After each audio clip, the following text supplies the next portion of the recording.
힘들죠? 왜 선택을 했습니까? 그러니까.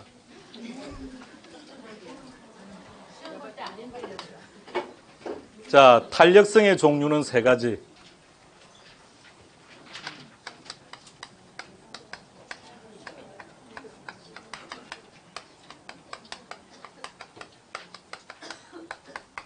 수요의 가격 탄력성, 두 번째는 수요의 소득 탄력성, 세 번째는 수요의 교차 탄력성.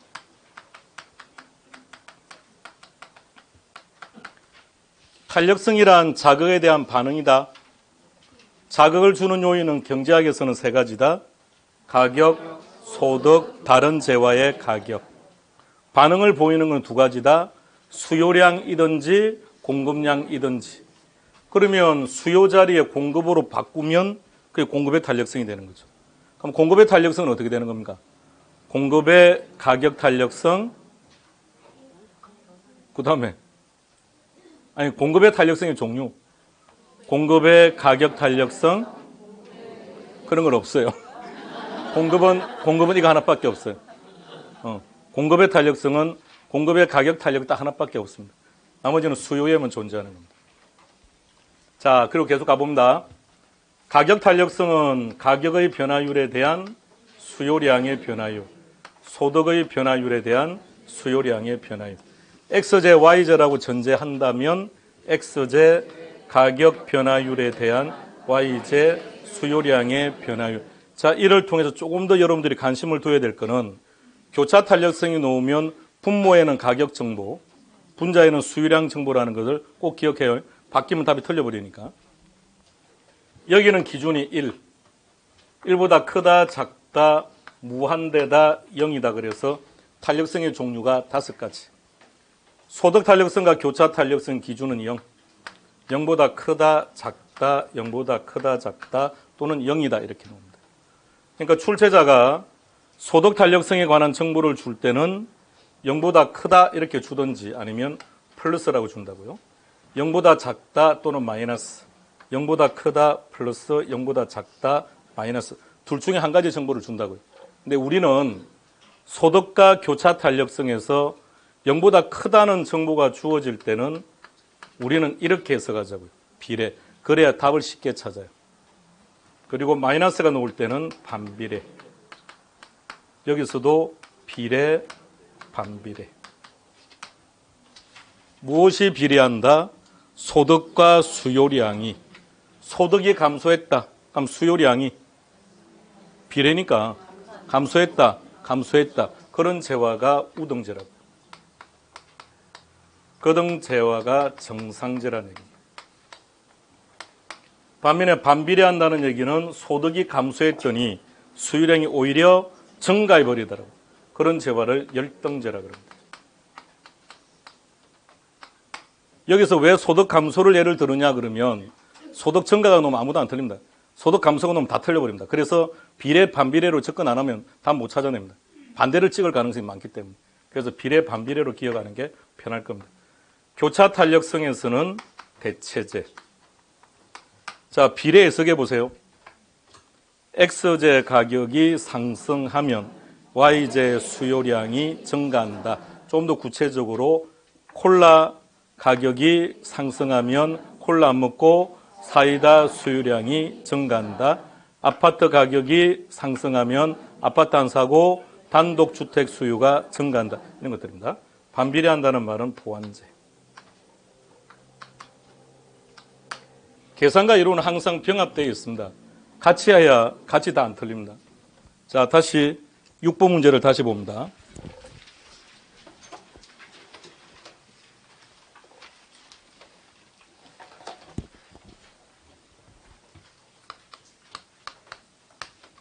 (6번은) 계산 문제죠. 탄력성 계산 문제를 만났다. 첫 번째 뭐 하자고요? 그림을 그린다. 그럼 빨리 탄력성부터 보셔야죠. 빨리 탄력성. 교차 탄력성이 얼마다? 0.8이다. 다른 탄력성에 비해 상대적으로 교차 탄력성 그림 그리는 게 제일 불편할 거예요. 그럼 이제 우리가 만들어 봐야죠. X제 가격 변화율에 대한 Y제 수요량의 변화율이니까 우리가 X제, Y제가 뭔지를 거기서 찾아서 써야죠. 자, 찾아봅시다. X제가 뭔가요? 왜 아파트죠? 아파트에 관한 가격 정보를 주었으니까. 그러니까 가격 정보가 주어져 있는 재화가 분모로 가야 되고, 수요량 정보가 주어져 있는 재화가 분자로 올라가야 되고. 그럼 그림은 다 그렸습니다, 이제. 자, 그 다음에 자료를 대입하는 겁니다. 그 다음에 주어진 자료 보니까 아파트 정보가 나와 있습니다. 1600 하던 것이 2000 되었다. 숫자를 쓰지 말자 그랬습니다.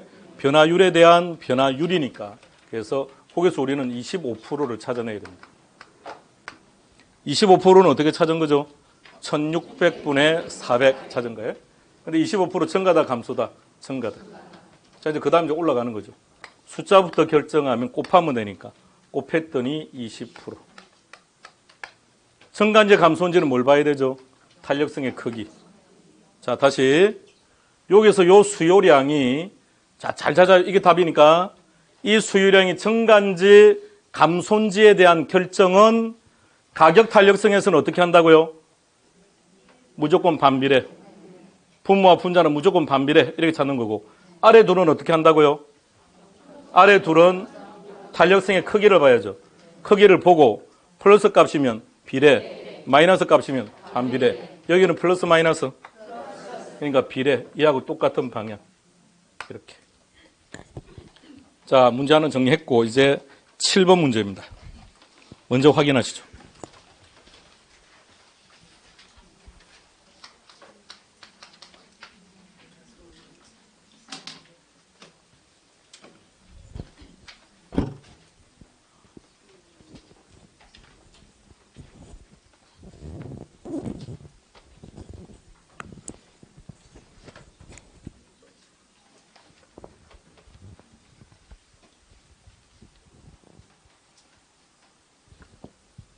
앞서 풀었던 계산 문제들과의 차이점을 먼저 찾아봐요. 앞서 풀었던 문제들은 탄력성의 종류가 한 개였는데 이번엔 탄력성의 종류가 두 개죠. 그럼 두 개를 써야 되고 탄력성이 세 개 넣으면 세 개를 써야 되고 그럼 이번에는 임대료 탄력성이 가격 탄력성이죠. 가격 탄력성하고 소득 탄력성 두 개가 주어졌습니다. 그림 그리세요.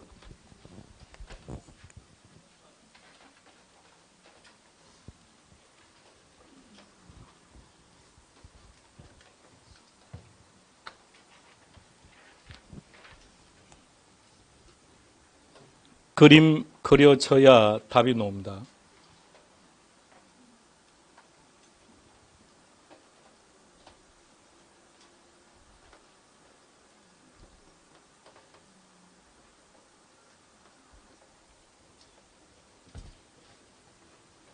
가격 탄력성은 얼마라고요?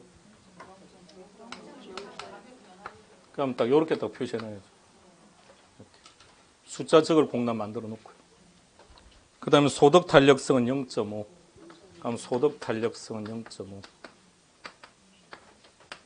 자, 그림 그렸습니다. 그 다음 주어진 자료 대입합니다. 두째 줄에 보니까 정보가 있습니다. 임대료가 10% 상승했다 그랬는데, 자, 이렇게 그려놓고, 그럼 총 4가지 정보죠. 무조건 임대료는 하나밖에 없어요, 그냥. 그러면 자기 자리 쓰면 되겠죠. 10% 상승. 그럼 자기 자리에다가 10% 상승. 자, 그 다음에 아파트 수요량 2% 증가. 이게 문제의 포인트입니다. 아파트 수요량 2% 증가라고 되어 있습니까? 문제가 조금 더 깔끔하게 주어졌으면 좋은데 어려웠습니다. 그게 전체 수요량을 얘기합니다. 전체 수요량이 2% 증가. 그림 그리세요. 그림이 안 그려지면 답이 안 나와요. 무조건 이렇게 그리는 겁니다. 그랬을 때 문제는 지금 뭘 물어본 겁니까? 소득요. 얘가 어떻게 변했습니까? 라는 게 문제입니다. 그림 다 그렸습니다. 자료 다 대입했습니다. 이제 빈칸 채워 나갑니다. 문제는 여기까지 그림을 안 그린다는 게 문제입니다. 자, 여기까지는 그림이 나와야 돼요. 자, 이제 칸 메꾸어 갑시다. 올라갈 때는 어떻게 한다고요? 곱해야죠. 곱하면 8%. 증가 감소. 증가 감소. 왜 감소죠? 가격 탄력성에서는 분모 분자가 무조건 반비례 관계니까. 8%가 어떻게 됐다고요? 잘 봐요. 8% 감소입니다. 근데 전체 수유량이 2% 증가래요. 8% 감소인데 전체 수유량이 2% 증가랍니다. 그러면 여기서 어떻게 나와야 되느냐? 10% 증가가 나와야 됩니다. 그래야 8% 감소에 10% 증가, 가감 조정하면 2% 증가가 나오죠. 막동아 똑똑한 표정. 여기 10% 증가, 10개 증가, 10개 증가. 10개 증가, 이건 8개 감소. 가감 조정하면 2개 증가. 이렇게 나온다고. 이걸 찾아가셔야 돼요. 그럼 이제 끝났죠, 이제. 못 찾겠다고요? 숨은 그림 찾기 하는 것도 아닌데 뭘 못 찾아. 자, 내려갈 때는 어떻게 할 겁니까? 나눌 겁니까? 그럼 10 나누기 0.5를 하세요. 계산기에게 물어보세요. 10 나누기 0.5. 네, 20. 증가 감소. 증가 뭘 보고 결정하신 거죠? 여기서는 숫자. 탄력성의 크기를 보고 플러스니까 비례. 그럼 이하고는 같은 반이에요. 답은 20% 증가. 그림 그리세요.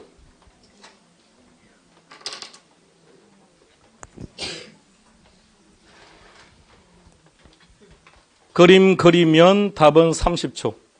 그림 못 그리면 답 안 나옵니다.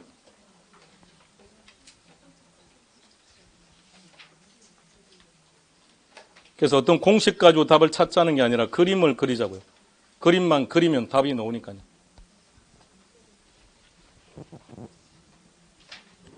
잘 정리하신 분은 8번 문제 풀어보시면 됩니다. 똑같습니다. 8번을 푸시면서 7번과의 차이점을 비교하면서 풀어보세요.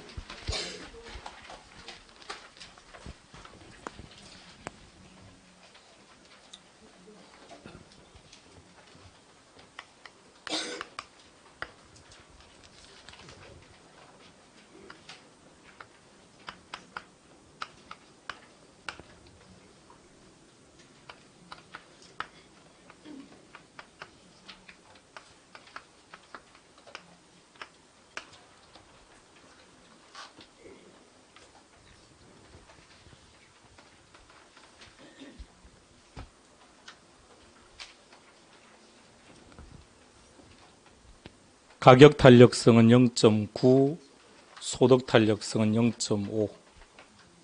그림 그리시고 자료 대입하고요.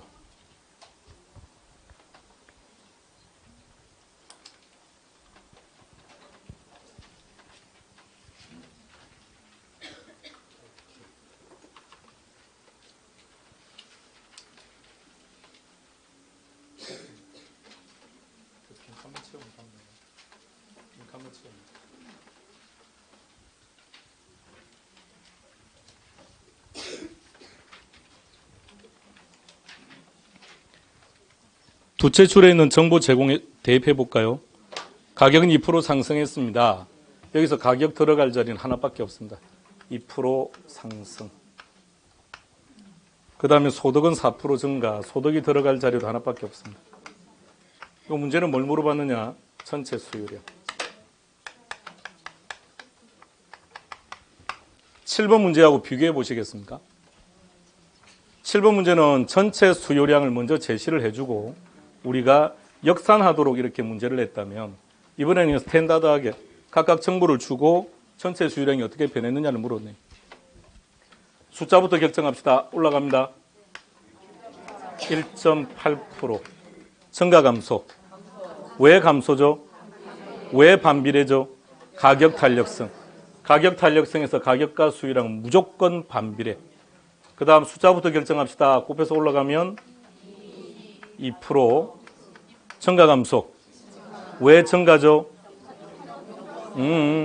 소득 탄력성과 교차 탄력성은 탄력성의 크기로 결정한다. 정확히 말하면 부호로 결정합니다. 부호로. 플러스니까 비례. 그러면 1.8% 감소에 2% 증가. 그럼 답은 0.2% 증가. 답은 0.2. 답은 1번.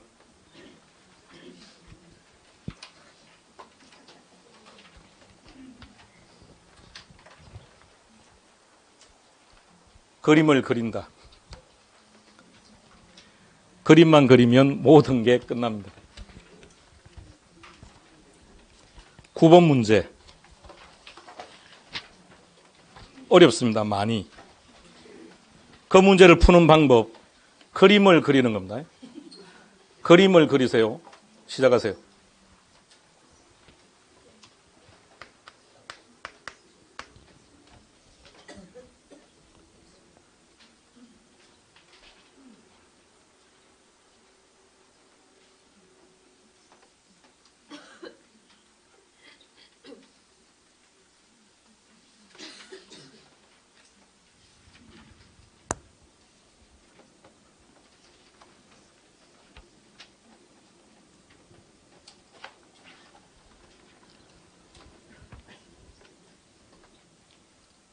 문제는 뭘 물어본 겁니까? 교차 탄력성 크기 물어본 거예요. 근데 문제를 자세히 보면 교차 탄력성이 깔끔하지 않아요. 자, 앞서 6번 문제 가세요. 6번 문제 박스 안으로 들어갑니다. 교차 탄력성입니까? 예. 정확하게 교차 탄력성 이름 말하세요. 시작. 첫째 줄 제일 뒤에 시작. 아파트 가격에 대한 빌라 수요의 교차, 그게 스탠다드한 정확한 교차 탄력성의 이름이에요. 그런데 9번 문제 보세요. 이게 뭔가 대충 썼습니다. 읽으세요.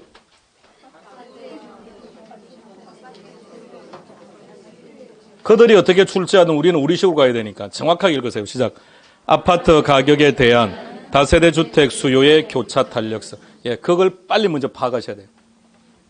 아니면 아파트에 대한 이 글자를 아예 빼버리고 출제하기도 합니다. 교차 탄력성이 나오면 우리는 즉각 무엇을 인식한다? 아, 재화가 두 개구나. 재화가 두 개구나. 그런데 다세대 주택 수요의 교차 탄력성을 물었으면 다른 재화의 가격을 빨리 찾아야죠. 그래서 먼저 읽을 줄 알아야 돼요. 문제는 읽을 줄을 몰라서 답을 못 찾는 겁니다. 먼저 교차 탄력성에 대한 표현부터 먼저 기억하세요. 계산 문제는 두 번째입니다. 교차 탄력성은 읽을 줄 알아야 됩니다. 올해 여러분들이 또다시 교차 탄력성을 만난다 하더라도 문제는 깔끔하게 안 주어질 거라고요. 원칙적인 표현을 주는 것이 아니라 아주 다양한 형태의 표현을 쓸 겁니다. 자, 그리고 박스 안으로 들어가서 자료를 쭉 보면 탄력성이 또 하나 나옵니다. 무슨 탄력성이라고요? 소득 탄력성. 자, 그러면 9번 문제에서는 탄력성의 종류가 몇 가지죠?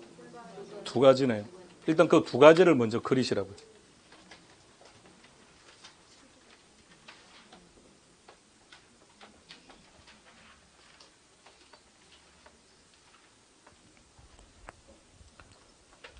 자, 그럼 이제 완성시켜 봅시다. 교차 탄력성을 물었습니다. 문제는 얘를 물어본 겁니다. 탄력성 크기. 교차 탄력성 이제 만들어 봅니다. 가격 변화율에 대한 수요량의 변화율. 무슨 가격? 아파트 가격. 아파트 가격에 대한 다세대 주택 수요의 교차 탄력성입니다. 그리고 소득 탄력성이 하나 주어져 있습니다. 소득 탄력성은 0.6이랍니다. 0.6이고 소득 탄력성은 소득 변화율에 대한 수요량의 변화율. 자, 탄력성이 두 가지 있었기 때문에 그림은 다 그렸습니다. 자, 앞서 문제 생각하세요. 앞에 문제도 탄력성이 두 가지였죠. 두 가지일 때 일단 그림을 두 개 그렸듯이 일단 얘도 두 가지니까 두 개 그림을 일단 먼저 그리세요. 자, 그 다음부터 이제 자료 대입하기로 했으니까 각자 찾아서 자기 자리 대입해 봅시다. 첫째 줄, 소득은 10% 상승했습니다. 여기 소득이 들어갈 자리 여기네요. 그럼 10% 상승. 그 다음 아파트 가격은 5% 상승. 여기 있네요. 아파트 가격 5% 상승. 그러니까 그림을 잘못 그리면 다 틀린다는 얘기입니다. 자, 됐고. 그럼 대입할 거 다 대입했습니다. 이제 그다음에 다세대주택 수요가 8% 증가합니까? 자, 그것에 대한 인식이 중요한 건데 그게 전체 수요라는 겁니다.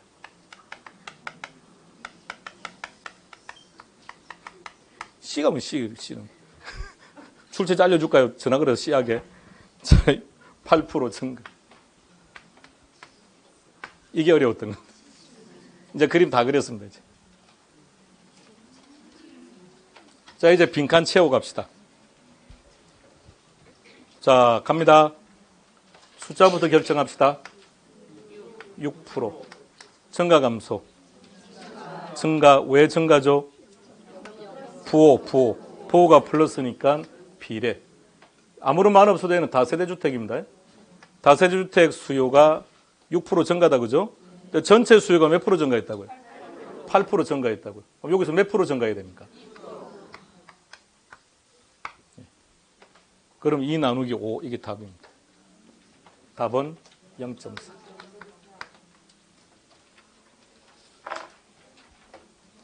탄력성 계산 문제는 결론은 어떻게 찾는 겁니까?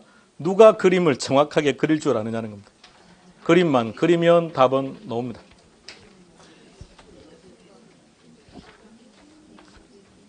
자, 7, 8, 9 세 문제 다 놓고 딱 비교해봐요. 무조건 문제 유형은 똑같이 나옵니다. 2년 전에 9번 문제 나왔을 때 못 풀었습니다. 아무도. 왜? 그림을 안 그리니까요. 그림만 그리면 답은 나오는데. 그러니까 탄력성 계산 문제를 만나면 아무런 생각하지 말고 그림부터 그리세요. 그림 그리고 자료 대입하면 바로 빈칸 채워갈 수 있습니다. 아주 간단한 문제입니다. 단지 그림을 안 그리려고 하니까 답이 안 나오는 겁니다.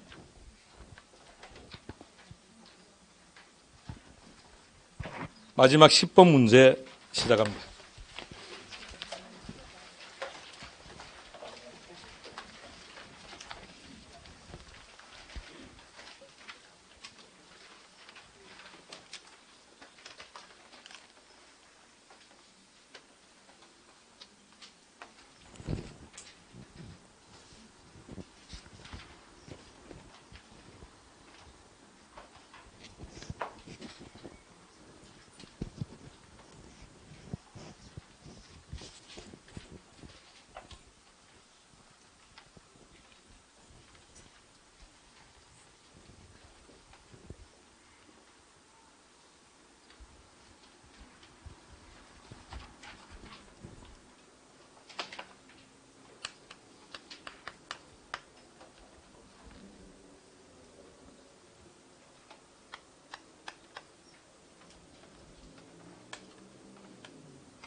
어떤 형태의 계산 문제에도 무조건 그림입니다. 그림 그리셔야 돼요.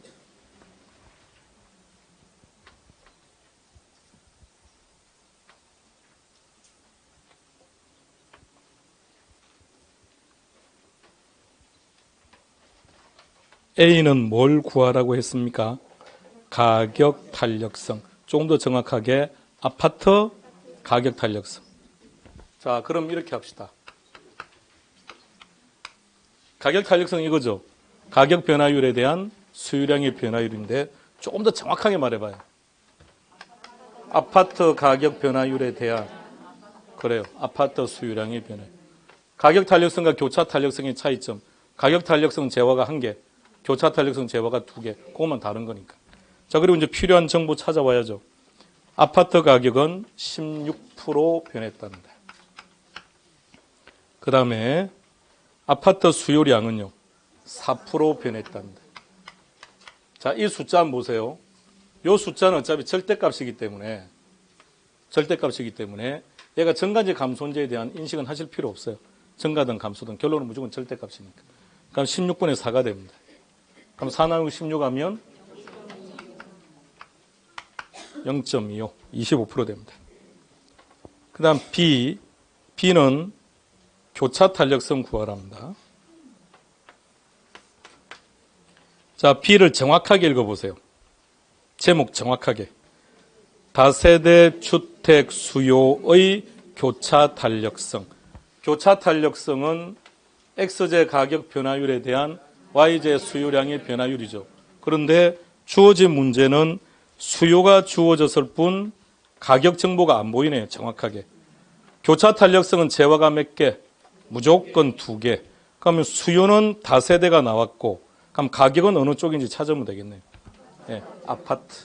그럼 정확히 말하면 아파트 가격 변화율에 대한 다세대 주택 수요량의 변화율. 아파트 가격은 어떻게 변했다고요?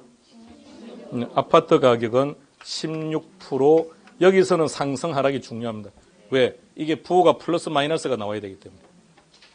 그랬더니 다세대 주택 수요량은 어떻게 된 겁니까? 얼마나?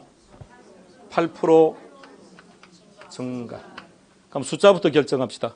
16분의 8이니까 숫자는 0.5. 요거 플러스입니까? 마이너스입니까? 왜 플러스죠? 비례니까. 비례니까 플러스라고. 그러니까 플러스는 그동안 비례로 찾은 것처럼. 다음에 C. 아파트하고 다세대 관계가 뭐냐고 물었는데 일단 이 문제를 풀었으면 더 이상 다른 거 따질 필요 없죠. 여기 나왔네요. 플러스죠. 플러스 무슨 제와? 대체제. 자, 대체제인데 자, 비계산을 안 했다고 전제하고 갈게요. 비계산을 안 했다고 전제한다면 C. 아파트에 대한 다세대 주택 수요의 교차 탄력성을 물었으니까 올라갑니다. 아파트 가격은요? 상승 동그라미. 다세대 수요량은요? 증가 동그라미. 상승했더니 증가했다. 비례. 따라서 이 둘의 관계는 대체제. 답은 1번.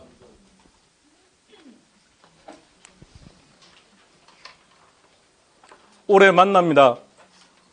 만날 겁니다. 운 좋으면 2개 만날 거고요. 운 나쁘면 1개 만날 거고. 어쨌든 만나야 되니까 잘 정리하시기 바랍니다. 계산 문제를 2개를 만난다는 게 아니라 계산 문제 하나는 만날 것이고 무슨 재환지를 판단하는 쪽에서 또 만난다면 2개를 만나야 될 거고 아니면 한 문제, 계산 문제로 만날 거고 문제는 무조건 이 형태로 출제됩니다. 그러니까 자, 문제를 쭉 풀었듯이 뭐가 제일 중요하다는 얘기입니까? 그림입니다. 그림. 그림만 정확하게 그릴 줄 알면 돼요. 그러니까 가격 탄력성과 소득 탄력성 그림은 쉬워요. 교차 탄력성입니다. 교차 탄력성 그림이 문제가 일단 깔끔하게 안 주니까 자료가 깔끔하게 주어지지 아니하더라도 우리가 정확하게 분모에는 무슨 재화의 가격이며 분자는 무슨 재화의 수요량인지 그걸 정확하게 그려야 답이 나옵니다. 탄력성이었습니다. 그럼 반응이 나와야 될 거 아닙니까? 탄력성인데. 자, 이제 2번째까지는 끝났습니다. 2교시 끝 쉬었답니다.